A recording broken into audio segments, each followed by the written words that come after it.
ಈಗ ಪತ್ರ ಓದೋ ಸಮಯ. ಯಾರು ಬರ್ದಿದ್ದಾರೆ ನೋಡೋಣ ಬನ್ನಿ. ಗುರುಜಿ, ಮೊದಲನೇ ಪತ್ರ ಬರೀತಿದ್ದಾರೆ. ಮಂಜುಳಮ್ಮ ಅವರು ಎಲ್ಲಿಂದ ಅಂತ ಹೇಳಿಲ್ಲ.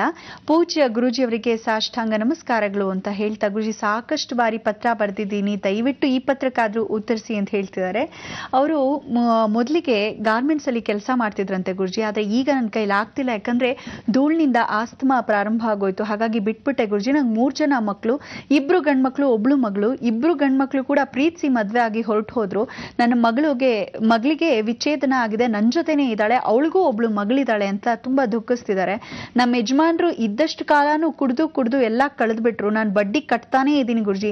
ನನ್ನ ಜೀವನ ಪರ್ಯಂತ ಬರೀ ಸಾಲನೇನಾ? ಮತ್ ಯಾರೋ ಒಬ್ರು ಜ್ಯೋತಿಷ್ಯರು ಹೇಳ್ಬಿಟ್ಟಿದಾರಂತೆ, ಈಗಾಗ್ಲೇ ಅವ್ರ ಮನೇಲಿ 3 ಸಾವಾಗಿದೆಯಂತೆ, ಇನ್ನೊಂದು ದೊಡ್ಡ ಸಾವು ಆಗತ್ತೆ, ನೋಡ್ತಾ ಇರಿ ಅಂತ ಹೇಳಿದ್ದಾರೆ. ಭಯ ಆಗ್ತಿದೆ ಗುರುಜಿ, ಹಾಗೇನಾದ್ರೂ ಆಗತ್ತಾ ಅಂತ ಕೇಳ್ತಿದ್ದಾರೆ. ಮಂಜುಳಮ್ಮ, ನೀವೇನೇ ಬೇಜಾರು ಮಾಡ್ಕೋಬೇಡಿ. ಯಾಕಂದ್ರೆ ಪ್ರಶ್ನೆ ಏನು ಕೇಳಿದ್ದೀರಾ, ನಿಮ್ಮ ಮನೆಯಲ್ಲಿ ಯಾರೋ ಜ್ಯೋತಿಷಿ ಹೇಳಿದ್ರು ಅಂತ. ನೋಡಿ, ಜ್ಯೋತಿಷ್ಯದಲ್ಲಿ ನಾನು ಯಾವ ಕಾಲಕ್ಕೂ ಎಲ್ಲರಿಗೂ ಒಂದೇ ವಿಧಾನ ಹೇಳೋದು. ಶಾಸ್ತ್ರ ನಿಜ, ಶಾಸ್ತ್ರಿ ಸುಳ್ಳು. ಜ್ಯೋತಿಷ್ಯ ನಿಜ, ಜ್ಯೋತಿಷಿ ಸುಳ್ಳು. ಅದರಿಂದ ಪ್ರಮಾಣಿಸಿ ಪ್ರತ್ಯಕ್ಷವಾಗಿ ಇರ್ತಕ್ಕಂಥ ಸತ್ಯವನ್ನು ಹೇಳ್ತಕ್ಕಂಥ ಜ್ಯೋತಿಷಿ ಆದರೆ ಖಂಡಿತ ಹೌದು, ನಿಜ. ನಾವು ಯಾವತ್ತೂ ತಿಳ್ಕೊಳ್ಳಿ, ಹುಷಾರ್ ಸತ್ತೋಗ್ತಾರೆ ಅಂತ ಹೇಳೋಕ್ಕಿಂತನೂ ಸತ್ತೋಗ್ತಾರೆ, ಬೇಜಾರು ಮಾಡ್ಕೋಬೇಡಿ, ಅದಕ್ಕೆ ಯಾಕೆ ಓದಾಡ್ತೀರ, ಒಬ್ರು ಹಿಂದೆ ಅವ್ರ ಮುಂದೆ ಹೇಳೋ ವಿಧಾನನೇ ಸ್ವಲ್ಪ ಚೇಂಜ್ ಆಗಿ ಹೇಳಬೇಕು. ಅದಕ್ಕೆ ಅದನ್ನು ಹೋಗ್ತಕ್ಕಂಥವ್ರು ನಿಜವಾಗ್ಲೂ ಹೋಗಿ ಖಂಡಿತ ತಲೆ ಮಾಡ್ಕೋಬೇಡಿ. ಯಾಕೆಂದರೆ ಯಾವತ್ತೂ ಆದರೂ ಒಬ್ಬ ಮನುಷ್ಯ ಹೋಗ್ತಾನೆ ಅಂದರೆ ಒಬ್ಬರು ಹಿಂದೆ ಒಬ್ಬರು ಮುಂದೆ ಅಂತ ಹೇಳ್ತೀವಿ. ಆದರೆ ನಿಜದಲ್ಲಿ ಕರ್ಮಶೇಷ ಅನ್ನೋದು ಒಂದಿರುತ್ತೆ.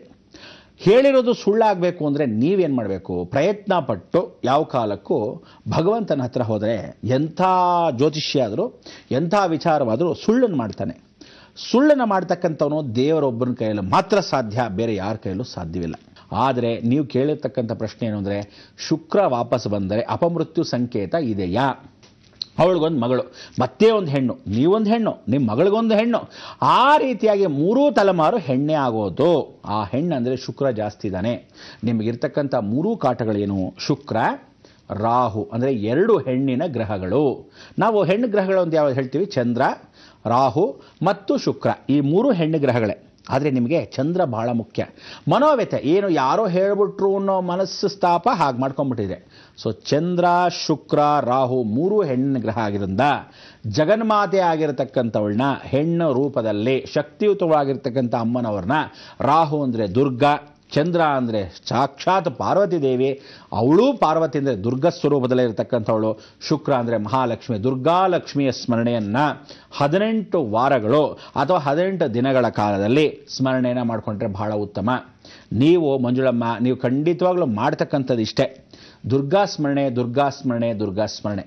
ನೀವು ನಿಮ್ಮ ಜೀವನದಲ್ಲೇ ಹೇಗೆ ನಾವುಗಳು ಗಾರ್ಮೆಂಟ್ಸ್ ಹೋದ್ವಿ ಅಂತ ಬಟ್ಟೆಗೆ ಹೋಗ್ತಾನೇ ಇದ್ರು ಇಷ್ಟು ವರ್ಷಗಳ ಕಾಲ, ಆ ರೀತಿ ದುರ್ಗನ ಬಹಳ ಚೆನ್ನಾಗಿ ಪ್ರತಿದಿನ ರಾವು ಕಾಲದಲ್ಲಿ ನೀವು ಭದ್ರವಾಗಿ ನೀವು ನಿಮ್ಮ ಮಗಳು ಖಂಡಿತವಾಗ್ಲೂ ನಿಮ್ಮೆಲ್ಲ ದುರ್ಗತಿ ನಾಶನಂ. ಅದಕ್ಕೆ ಏನು ಹೇಳ್ತಾರೆ, ಪತಿಂ ಮನೋರಮಂ ದೇವೀಂ ಮನೋವೃತ್ಯ ಅನುಸಾರಿಣಿಂ ತಾರಣಂ ದೇವೀಂ ದುರ್ಗ ಸಂಸಾರ ಸಾಗರಸ್ಯ ಕುಲೋದ್ಭವಂ. ದುರ್ಗ ಸಂಸಾರ ಸಾಗರದಲ್ಲಿ ನಮ್ಮ ಕುಲ ಉದ್ಭವಿಸ್ತಾಳಂತೆ, ನಾವಳು ನಂಬಿಕೊಂಡವಳನ್ನ. ಅದಕ್ಕೆ ನೀವು ಆ ಪಟ್ಟೀಶ್ವರಂ ದುರ್ಗ, ಚಾಮುಂಡೇಶ್ವರಿ ದುರ್ಗ, ಕ್ಷಣಾಂಬಿಕಾ ದುರ್ಗ ಎಲ್ಲವೂ ದುರ್ಗತಿ ನಾಶನಂ. ಅಂದರೆ ದುರ್ಗಾ ಯಾವತ್ತೂ ಪರಿಪೂರ್ಣ ಅನುಗ್ರಹವನ್ನು ಕೊಡ್ತಕ್ಕಂಥವಳು, ಹೆಣ್ಣು ಮಕ್ಕಳಿಗೆ ರಕ್ಷಣೆ ಕೊಡ್ತ, ಅವಳ ಅಂಗಗಳಿಂದ ಹಿಡಿದು ಅವಳ ಎಲ್ಲ ಕಷ್ಟಕಾರ್ಪಣ್ಯಗಳಿಗೆ ದುರ್ಗ.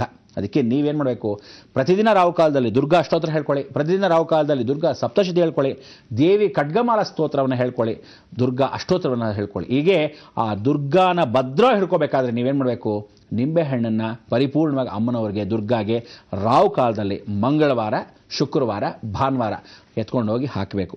18 ನಿಂಬೆಹಣ್ಣು ಹಾರನ್ನು ಹಾಕಿ ಆ ನಿಂಬೆಹಣ್ಣನ್ನು ಮತ್ತೆ ವಾಪಸ್ಸಿಸ್ಕೊಂಡು ಪಾನಕ ಕೋಸಂಬರಿಯನ್ನು ಮಾಡಿ ಜನಗಳಿಗೆ ಹಂಚತಕ್ಕಂಥ ವಿಧಾನ ಮಾಡಿದ್ರೆ ಖಂಡಿತವಾಗ್ಲೂ ನಿಮ್ಮಲ್ಲಿ ಅಪಮೃತ್ಯು ಬರೋದೇ ಇಲ್ಲ. ಎಂಥ ಜ್ಯೋತಿಷಿ ಹೇಳಿ, ಎಂಥ ಶಾಸ್ತ್ರದವನು ಹೇಳಿ, ಪರಿವರ್ತನೆ ಆಗತಕ್ಕಂಥ ವಿಚಾರ ಖಂಡಿತ. ಅದಕ್ಕೆ ದೇವರೊಬ್ಬನ ಕಣ್ಣು ಬಿಟ್ಟರೆ ಎಂಥದ್ದಾದರೂ ಸುಳ್ಳು ಮಾಡೋಕ್ಕೆ ಸಾಕ್ಷಿರೂಪ ಭಗವಂತ ಒಬ್ಬನೇ. ಅದಕ್ಕೆ ಹುಟ್ಟಿಸ್ದವನು ಹುಲ್ಲು ಮೇಯಿಸದೇ ಇರಲ್ಲ, ನಿಮ್ಮ ಜೀವನವನ್ನು ಚೆನ್ನಾಗಿ ಪಡಿಸ್ತಾನೆ ಅಂತ ನಾನು ಅಭಿಲಾಷಪೂರ್ವಕವಾಗಿ ನಿಮಗೆ ಆಶ್ವಾಸನೆ ಕೊಡ್ತೀನಿ.